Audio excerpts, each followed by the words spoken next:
Hey, I've been thinking a lot about, timing in astrology. In my courses right now in my program, there's a really intense focus lately just on, how to discern whether a specific time period is more positive or negative for someone. Obviously, anyone who knows a little bit about astrology might be familiar with, the transits and, what's known as the dashas and Vedic astrology. It gets super granular there too, because there's also like the antardashas, mahadashas, right? So it's a lot, and again, in order for me to really know the science and really take it seriously, I'm, of course, really, striving to really learn it. And I think, there is something to definitely be said. I've seen it play out kind of in my own life, just reflecting back on, the 33 or so years that I've been alive. And it is kind of wild how much, feels a little bit, predestined and, just based on certain things in my own chart, seeing them play out. But the thing that I've really been reflecting on a lot, and just in my conversations and the readings I've been giving people, especially in India, is that it doesn't impact us to the degree that I think a lot of Vedic astrologers and, people in India believe, right? I think a lot of people have almost gotten too enmeshed in it and worrying about, timing of things, whether it's marriage, children, stuff like that. And that's obviously the bigger reason why people consult astrologers generally, is to find out, is it a good time for marriage? Is it a good time to have kids and all of that, and what's so interesting to me, especially because, and I'm really grateful that I'm able to, bring forward tarot in my readings with people, because I think at the end of the day, actually, like the underlying energy and, your subconscious state and stuff like that is always so much more important and relevant, honestly, when it comes to, reflecting on big decisions like marriage and stuff like that. Because like I said, at the end of the day, I don't care what astrologically is going on. And if, a certain astrologer is like, oh, now is the good time to get married, if you are not emotionally in a good place to get married, right? That for me will always be so much more important and takes precedence, like I said, over whatever is going on, So that's just something that's been really interesting to me, because like I said, like I have parents all the time approaching me being like, is my son, I just had my son meet with someone who said that now's a good time, you should get married. And so they're like rushing to basically arrange marriage them or find a partner. But what will come through in the cards and doing tarot is that, no, this person is a mess and they really shouldn't be getting married. And it really doesn't matter, that Saturn is aspecting their seventh house or something like that, whatever. So like I said, it's just been really interesting, because I do think that is also a big difference between Indian culture and American culture.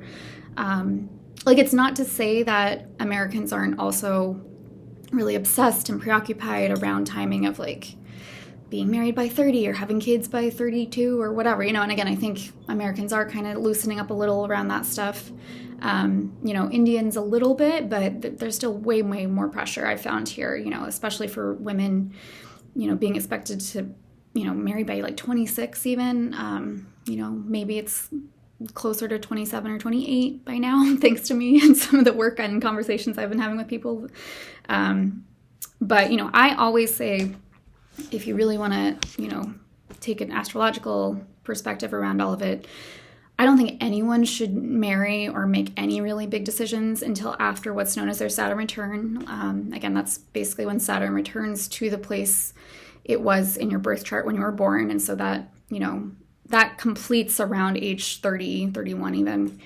And yeah, because like before then, there's just, most people are not emotionally mature, they haven't really elevated to a place where they're going to be able to make some good, wise decisions about their future. And I don't know, I will always be an advocate for delaying even longer than that. I obviously, there's always a biological constraints and things, I feel so lucky that I myself was able to freeze my eggs when I was 30, you know, because that's given me so much peace of mind and really figuring out what I want to do, how I want to structure my life and all of that.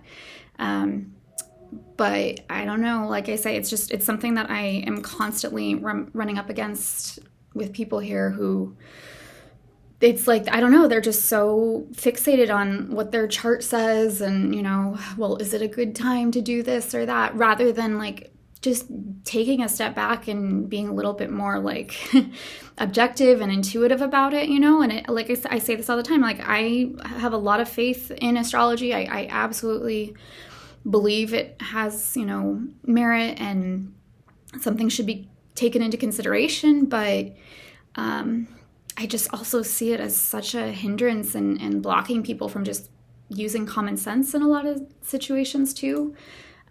So that's just kind of frustrating. And I also see it all the time, like where, you know, astrologers will be so adamant about like, you know, this time period is when someone is, you know, dying.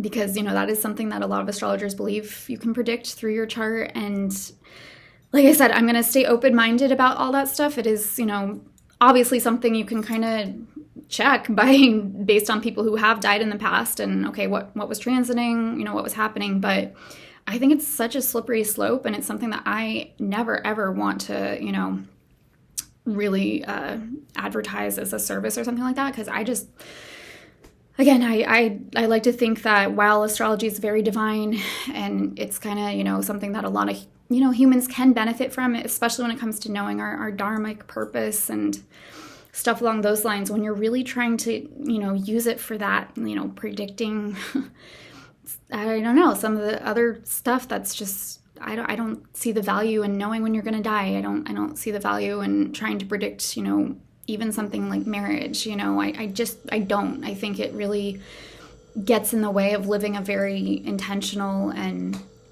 you know, just you being kind of like the lead of your life, right?